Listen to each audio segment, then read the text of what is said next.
Would you look at that? I'm back after my longer than a month hiatus. Yeah, sorry about that. And with a new CMF draft, no less. It seems pretty fitting that this is the video I come back with, especially after the Endgame series. That's right, it's a series based on Spider-Man Far From Home. I really like the movie itself, but that's not what I'm here to talk about. I'm here to talk about the figures I made, obviously. So, please enjoy. Also, there'll be spoilers, you know, if you care about that sort of thing. In a fairly obvious move, Spider-Man is the first one in the lineup. No subverting expectations this time. This time, it's the upgraded suit, and yes, I'm aware I've already made this figure. See that video up here. But don't worry, I'm not just plagiarizing myself. This is a new pose. Haha, pulled it off. He comes with arm printing, dome molded legs, and an accessory in the Tower Bridge sign he uses as a shield. Now you'd be kinda justified in claiming I plagiarized myself with this version of Mysterio, because yeah, I sorta did. Hey, the official sets didn't come with the totally accurate golden Mysterio anyway, so this still works. Also, I added the new dome on top instead of the Sandy Cheeks dome, but that fishbowl will be used later on in the series. He also comes with another head and some hair, with Quentin Beck's kindly smile. I adored Mysterio in the movie, and I'm still really happy with how this one turned out.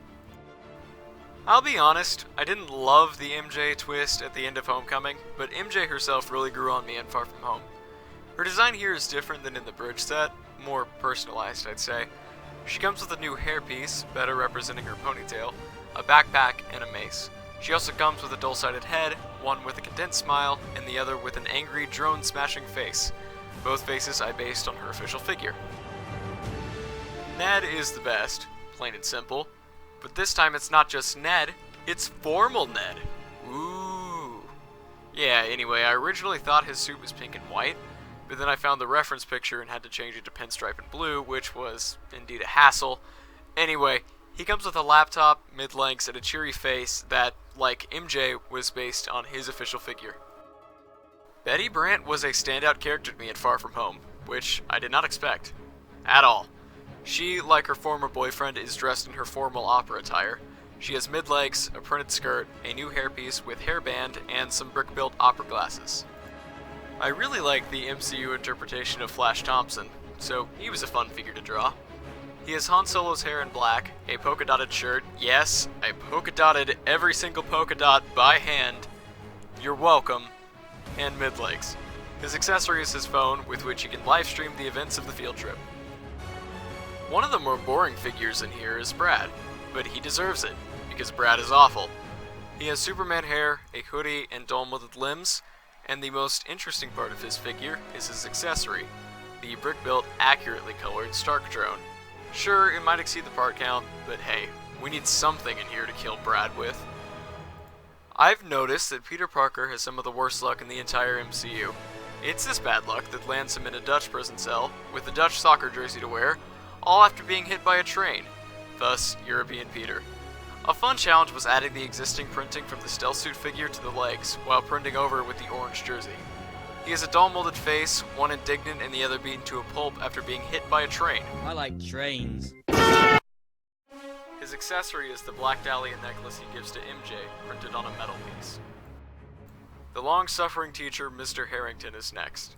He has a new hair-hat combo, eyes that have no life in them at all, and the camera he drops in the river. I feel bad for him already. Poor guy. So it turns out Nick Fury wasn't Nick Fury at all in this movie. He was apparently Talos, love that guy, in disguise. And while Talos was Nick Fury was vacationing on the Skrull spaceship. As such, he comes with a Hawaiian shirt print and a smile. Also, he uses a printed bowl piece as a coconut drink, and dull molded legs with no shoes. Maria Hill was also not Maria Hill, but Talos' wife, Soren. It was really fun designing a Skrull face print, and I'll admit to being inspired by Ash and Flash's Skrulls from his Captain Marvel series for this design. Soren is dressed in Maria Hill's tactical suit, and comes with a stud-shooting bazooka. This guy's totally not a villain, right? Dmitry Smirnikov, forgive the butchered name, is included since he was pretty prevalent in the movie. He uses Will Turner's hair in black and holds the Midtown High sign, a printed 1x3 tile. May Parker is another worthy inclusion, despite her lesser screen time. She is dressed in her ceremony attire, uses Elizabeth Swann's hair in dark brown, and comes with a browned banana. The former bodyguard of Tony Stark and May's love interest, maybe? Happy Hogan is next. Gosh, I'm getting tired of drawing suited guys. They probably make up a third of the figures I've drawn so far. Anyway, Happy has the 12th Doctor's hair in black, is printed with his blip beard, and has a 2x4 tile with the Stark Foundation check. Using Hydro Man as inspiration, I decided to make all of the elementals in minifigure form. Starting chronologically, we have Sandman. Like the newest official Sandman, this Sandman stands tall on the Nexo Knight's elemental stand thing. I don't know what it's called, but it works. He wields 2 dark tan gauntlets and comes with a microfig Nick Fury, a trend among the elementals. Speaking of which, next is Molten Man. I went back and forth on using Ghost Rider's flame head, since Molten Man's head was fairly flat in the film, but I think it works really well anyway, so I'm sticking with it. He uses the Rocky shoulder armor, yet another Nexo Knight's piece, with some bars and stuff attached to the back. His accessories are a Power Blast and a microfig of the stealth suit Spider-Man.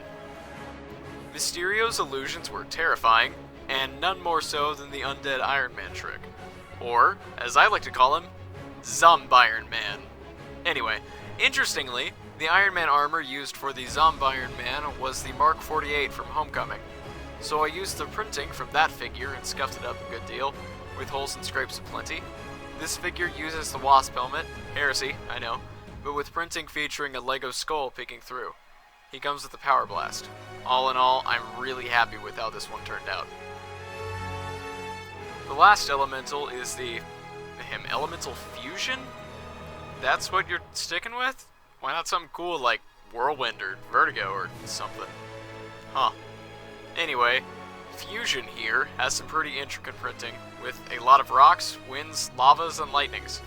He stands on the Tornado stand I originally designed for Red Tornado in the Young Justice series, and has some shocky bits. He also comes with a microfig Mysterio, a new mold because he has a cape. Yet another figure I am super proud of. Here's Mocap Mysterio. This being the real suit seems so fitting to me, and this was actually the figure that started the whole series. Gosh, I love Mysterio.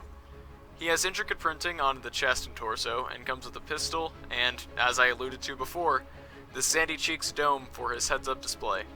He also has a dual-sided face, one side with an angry scream, and the other with the Stark glasses with Edith. The best surprise of the movie by far was seeing J.K. Simmons as J. Jonah Jameson. It was so good. The intrepid reporter uses a CMF grandpa head thing with some graying sides, has the iconic stash, and comes with a newspaper article on a 2x2 tile. Spider-Man. Menace? We're done. Another 20 figs under the belt. You know, I didn't originally think I could make this, since there's so many casuals, being, bland designs. But after coming up with some creative reshuffles and special designs to use, I got to work and here we are. Whoop-de-doo. Any characters I missed? Very few, I think. Potentially, you could say the other teacher, Mr. Julius, and Mysterio's helper, Dr. Riva. You know, the in the cave with a box of scraps guy. The reason I didn't include them is because we had enough civilians already, and Riva would look really similar to JJJ. So they both got the boot. Aside from that, I think I'm good. As with Endgame, here's the character layout sheet, and of course, the packaging, because, there always has to be the packaging. Far From Home was a super fun movie, and this was a fun series to make. I can actually give you a bit of a clue as to the next series. Don't know when it will be, but it'll be a classic video if you're game. That's your hint. And it's also my cue to leave. Later.